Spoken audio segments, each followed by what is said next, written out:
That should work. You want an intro? Yes. Awesome. These are formal for people who haven't been here. Hello, everybody. Why you're all the way over there? Oh. I can't even read your name. No particular reason. Okay. You wanted front and center seats. I don't blame you. It's going to be a good session. So this is Designer's Corner. All of you guys are regulars, so I don't have to do my whole spiel. But we do every week, 8 to 9. Sponsored by South of Us. I'll put out the candy soon. Lauren is going to be leading the session today, so I will actually be quiet, which is kind of crazy. And we are streaming on YouTube, but the camera, like, if you're this tall, then maybe it'll see you, so hopefully you should be good. I can see your head. Yeah. That's why Just I wanted watch to sit out. there. I wanted to be YouTube famous. And the reason So why is I'll that go way. to the right, to the left. You can move over there if you want to. If you don't the want reason YouTube why- to just to see this part up. Yeah, right. We do that so you guys can follow up afterwards and not miss a single second of Designer's Corner. But without further ado, I'll hand it over to you. Yeah. Hey, for those who haven't met me before, I'm Lauren. I'm the design director at Red Brick Strategies, and today I wanted to talk to you guys about wireframing, not picture framing. The reason why I said that for the title is because I literally had someone ask me if wireframing was like the little contraption that you put on the back of a picture frame to hang something. It's not. It's actually a really essential part of web design. Grayson, where's the buttons? Okay, so wireframing. Wireframing is actually the most important part of web design, but everyone rushes through it and they forget to do it all together. But why? Let's look at wireframing. Why is it so important to content relationship and programs that make the process super speedy? So for those of you who are like, what the heck are wireframes? Here's a really formal definition from Google Definitions. It's a skeletal three-dimensional model in which only lines and vertices are represented. It's basically a set of images which displays the functional elements on a website. It's used for planning your site structure, for like figuring out content functionality, but they just made it super formal. These are what wireframes look like. So these are really polished versions of wireframes. People can do them like this. As you can see, they're super, super simple. Wireframes are usually done before you even start design. As designers, we're really excited to get into like mock-ups and colors. We have to slow down when it comes to website design because if we don't have a solid plan, your website's going to fall apart, I promise. So this is the super formal version of it. These are what my wireframes end up looking like. These are the sketchy versions, which we'll probably do today because not everyone has a laptop and fancy software. So these are just real quick versions of wireframes. They shouldn't usually take that long. They're just basically getting your idea. Think of it like sketching logo design, for example. So why are they so important? Think of them as blueprints for a house. You have to have blueprints before you start building your house, or there's a good chance your house will fall down. You'll miss like a nut or a bolt, or the roof will cave in, etc. So it's important. It primarily allows you to define how the information is showed on the page, making it easier for you to figure out how is the user going to interact with your page.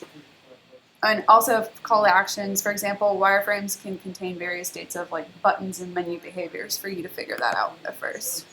So just to break down the top 5 reasons, you'll find a different top 5 reasons on different resources, but this is my basic top 5. It helps you figure out information hierarchy, what crap goes where, shows the client where important CTAs are, or call to actions, which are like your buttons, your ads, your forms, all that important stuff. Explains to the client where content will go and how is it laid out. You can explain to them before you even start designing mock-ups like this content will go here and this content will go there. Get this down now. If you are a freelancer and you're doing website design, get them to agree to wireframes before you even start mock-ups, or before you start, even if you use Squarespace or some other type of platform for your clients. Get it down now because it'll save you time down the road from them saying like, I didn't want that there, I wanted it over here. Well, guess what? That's going to take you more time. It also helps you think about responsive design. So how many of you have heard of like mobile first? Yeah, okay. So nowadays people are designing mobile first rather than desktop or laptop, what have you. And so it helps you figure out like how are you going to go from mobile to desktop and vice versa? How is that content going to move around? how's it going to be displayed, how is it going to be sized, and keeping that important information hierarchy consistent on both desktop and laptop. Again, saves you time, for real. I cannot say that enough. So what tools are out there for you? Some of them are free, some of them aren't.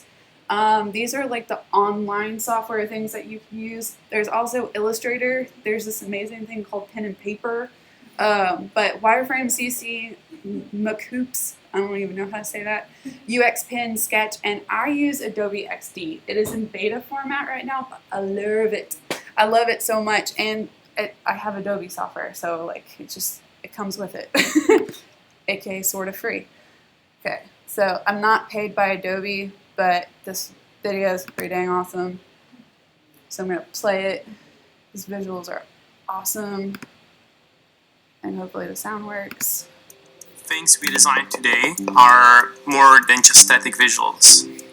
Today, designers are more and more challenged with how things actually behave, how they interact, how they move around, how they feel. As a designer, you're like at the forefront of the battle of technology. So when we started working on XD, we had this idea of designing at the speed of thought. It really is about removing the barrier between you and other people and letting your ideas and visions flow. So you can't design at the speed of thought if you're always aggregating notes and creating feedback checklists and then going back and then designing again. It takes time away from what designers really want to do, which is create. So XD is crafted as a modern design tool.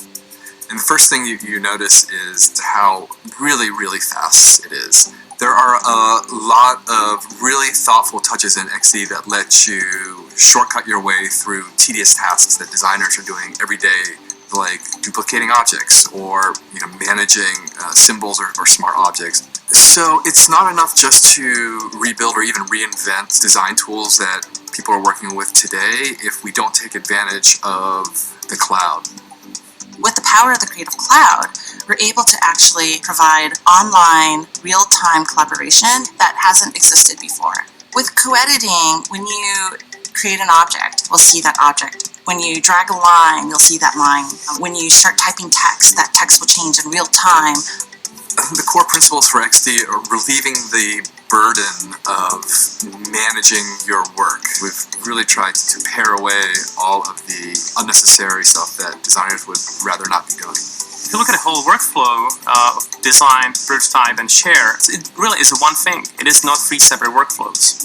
In the same way that Google Docs and Office 365 has transformed the way that team workers collaborate within the office space, Adobe XD will transform the way that designers create. We really believe that design can change the world. It really has. But at the same time, we know that the way we work needs to evolve too. We really believe XD changes the way you design. So when you're able to be creative, the sky's the limit. Okay, so I don't know if you saw in some of that, but you can actually share the link on your phone and see how the prototypes look like on your phone or your tablet. And you can share them with clients, which is really cool, and they can click around your prototype and see how things link where, which is not really something you can do with a pencil and paper, but again, as long as you're doing it, that's what really matters. Okay, the task. I was thinking about this all day. So for you guys, I'd like to build wireframes for a 5-page website for a restaurant selling hipster artisanal toast. There's a giant toast fad in the north, and I have no idea why, but it's $7 for a slice of toast. So think about what kind of content needs to be on this site. If you're selling upscale toast and you're a restaurant up north, how are you going to convince people to A, come to your restaurant, B, spend money, and how are you going to get the information that's important to them? Where are you located? What are you about? How are you started? That kind of stuff. So it's just 5 pages. You don't have to stick to a certain sitemap or whatever. Just think about that. But try and think about how to convince people to go to your restaurant from your website. Cool. Questions? Yes. Yes. We have graph paper, 2 different weights. Oh man, we're designers when we get excited about that sort of thing. We have pixels. Also these for family. Yes. And we've got markers, we've got more markers, we've got even more markers. We have pencils and calligraphy pens. It's funny, I have friends that have been saying they wanted to do a food truck for toast for like ever, and they're gonna be so mad when they find out that this is actually a thing now.